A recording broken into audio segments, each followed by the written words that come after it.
आज हम 11 chapter start कर रहे हैं बीओ का बेटा। ये 3 चैप्टर 9, 10, 11, 12 ये 4 चैप्टर हैं, पीछे के 2 और ये 2 11, 12 प्रबंधक का है। हमें ये सिर्फ प्रबंधक के ऊपर ही डिपेंड करना है। कम से कम आपको ये चैप्टर कंप्लीट हो जाए तो 3 से 4 क्वेश्चन पूछे जाते हैं प्रबंधक के ऊपर। प्रबंधक का महत्व, कार्य, तत्व, गुण, दोष, है ना, इसके बारे में प्रबंधक के क्वेश्चन आते हैं। इसको हमें समझना है, ठीक है। और इसको कुछ ही राइटर के आधार पर आप क्या है प्रबंधक की डेफिनेशन को तैयार करना है, ठीक है।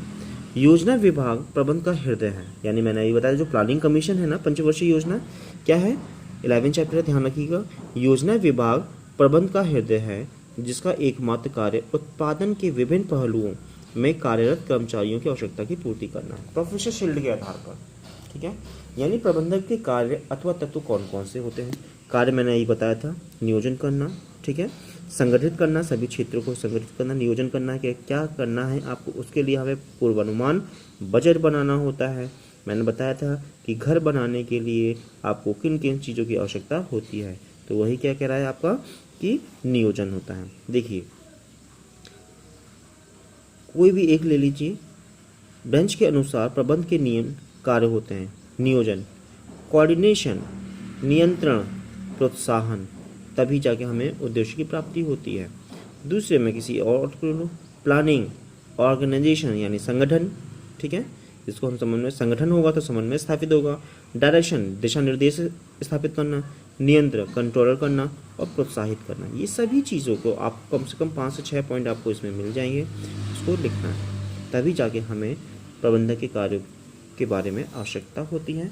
नियोजन स्थापित करना, संगठन स्थापित करना, देखिए यानी सिर्फ संगठन में क्या करना होता है, संगठन के मध्य में अधिकार एवं दायित्व का विचार संभव होता है तथा उद्योग में कार्य करने वाले प्रत्येक व्यक्ति को अपनी स्थिति और कार्यक्रम का ज्ञान होता है। नियोजन के द्वारा निर्धारित लक्ष्य को संगठन के माध्यम से ही कार्यान्वित किया जा सकता है। संगठन का अर्थ क्या है, इसके हम लोग अर्थ पढ़ेंगे, ठीक है।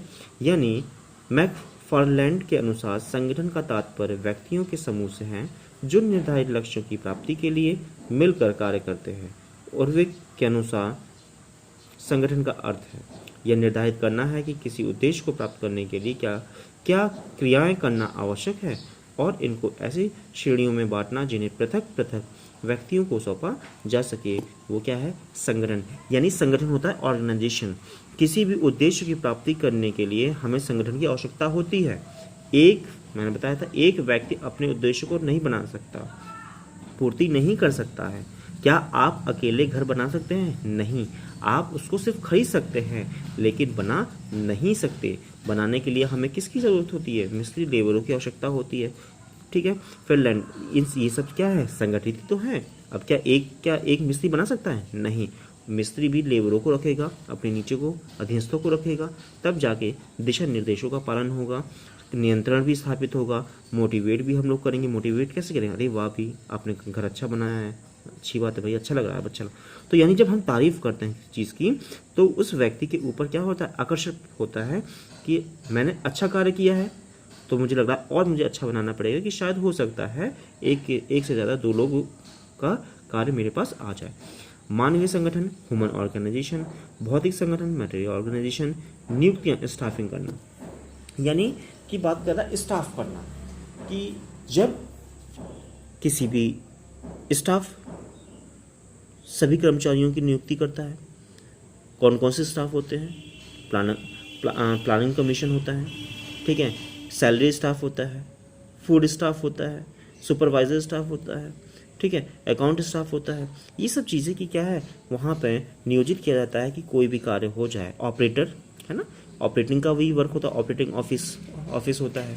तो हमें ये ध्यान देना आवश्यक होता है कि उन कंपनी में, उस संगठित क्षेत्र में इस सब चीज़ों की तो कहीं अनुभूति तो नहीं हो रही है, इसलिए हमें नियुक्ति करनी आवश्यकता होती है। निर्देशन देना यानी गाइडलाइंस, आदेश या निर्देश देना, अधीनस्थ कर्मचारियों को काम के सही तरीके बताना और उन्हें प्रशिक्षित करना, समय समय पर यह देखना कि उनका काम योजना के अनुसार चल रहा है अथवा नहीं। तो ये किसका कार्य हो गया? आपका प्रबंधक का। ओके, अब कह रहा है कि नियंत्रण, प्रबंधक को जाहिर सी बात है नियंत्रण भी स्थापित करना होता है, समय समय पर नियंत्रण करना आवश्यक है, क्योंकि कहीं ऐसा तो नहीं कि जिन व्यक्तियों के ऊपर हमने विश्वास करके अपने कार्य को दिया है तो वो कहीं लापरवाही तो नहीं कर रहे हैं। तो इसलिए नियंत्रण करना भी आवश्यकता होता है। बजट नियंत्रण, लागत नियंत्रण, प्रबंधकीय नियंत्रण और वित्तीय नियंत्रण का सामग्री नियंत्रण, इन सभी चीज़ों पर हमें नियंत्रण स्थापित करना आवश्यक होता है। नियंत्रण की क्रियाएँ कौन कौन सी होती हैं आपको ध्यान रखना है। प्रबंधक का महत्व, कार्य, सब एक ही चैप्टर कंप्लीट हो जाएगा। ठीक है, आगे प्रबंधक का कह रहा है कि नियंत्रण की क्रियाएं कौन कौन सी होती हैं। उत्तरदायित्व का मापदंड स्थापित करना, जिसके अनुसार काम की प्रगति का मूल्यांकन सरलता से किया जा सकता है। ठीक है, स्थापित मापदंडों के अनुसार वास्तविक प्रगति के विवरण तैयार करना, नियोजित एवं वास्तविक प्रगति का अंतर ज्ञात करना, यदि कार्य योजना के अनुसार नहीं हो रहा है तो सुधारक कार्यवाही करना और समन्वय कोऑर्डिनेशन स्थापित करना।